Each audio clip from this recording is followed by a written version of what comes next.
Nous en avons parlé dans ce journal, nous ne sommes pas les seuls. Les températures atteignent depuis une semaine de nouveaux records en France, dans le sud de l'Europe.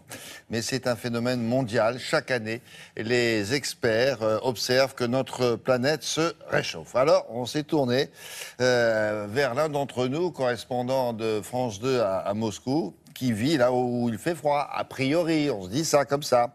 Eh ben, vous allez voir, même en Russie, les températures moyennes ont progressé. Mais est-ce que c'est spectaculaire? Bonne question, on va la poser à Alban Mikosi. Bonjour Alban.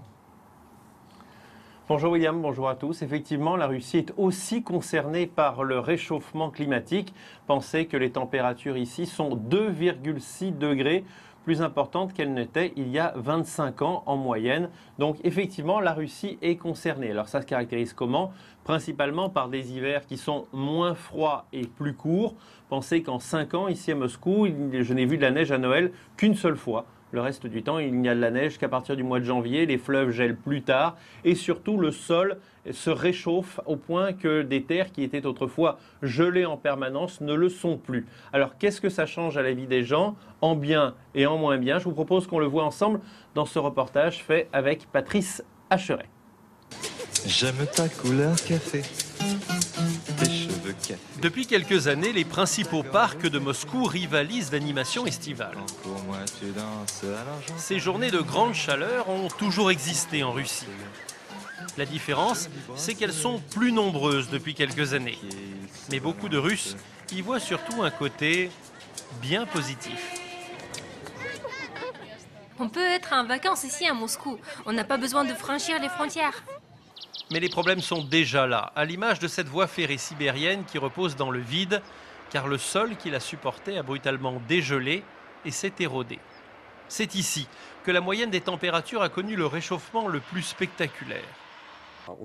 Les terres qui étaient gelées dégèlent parfois sur plusieurs dizaines de centimètres. À certains endroits, là où le permafrost n'était pas profond, il peut même disparaître totalement.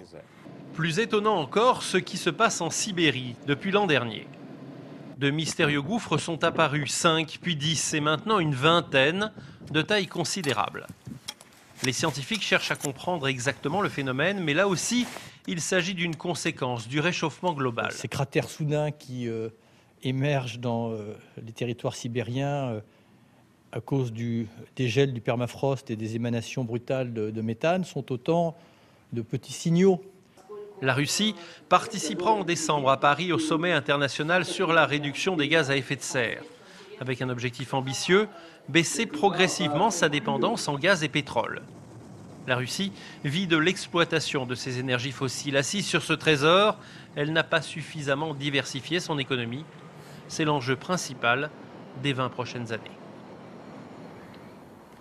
Et ça sera discuté, bien sûr, au moment de la conférence internationale sur le climat en décembre à Paris.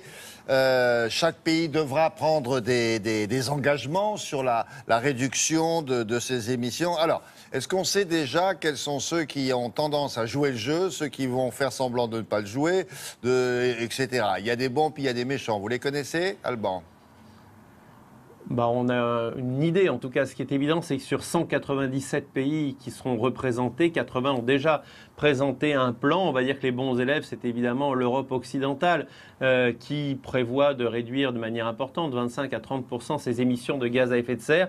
Oui, me direz-vous, mais c'est plus facile parce que l'Europe, elle a déjà réalisé son industrialisation.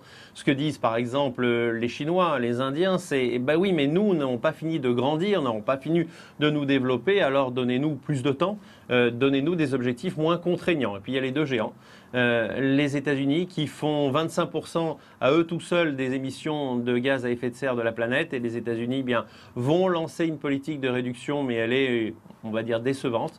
Quant à la Russie c'est 6% des émissions de gaz à effet de serre de la planète. Alors c'est moins actuellement qu'en 1990 parce qu'il y a eu la désindustrialisation au moment de la chute de l'Union soviétique, et la Russie au contraire elle demande d'avoir davantage de droits à polluer. Tout ça va se discuter et on verra effectivement si la conférence de Paris est une réussite ou si c'est une fois de plus une conférence avec des bonnes intentions mais peu de résultats. Et derrière vous, Alban, on voit comme d'habitude toujours autant de monde qui rentre dans Moscou.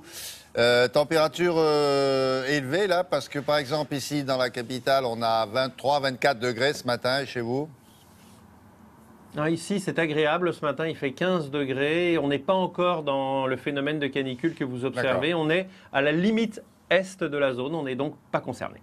Merci beaucoup, Alban. À plus tard. La revue de presse de Patrice Romnen, c'est maintenant.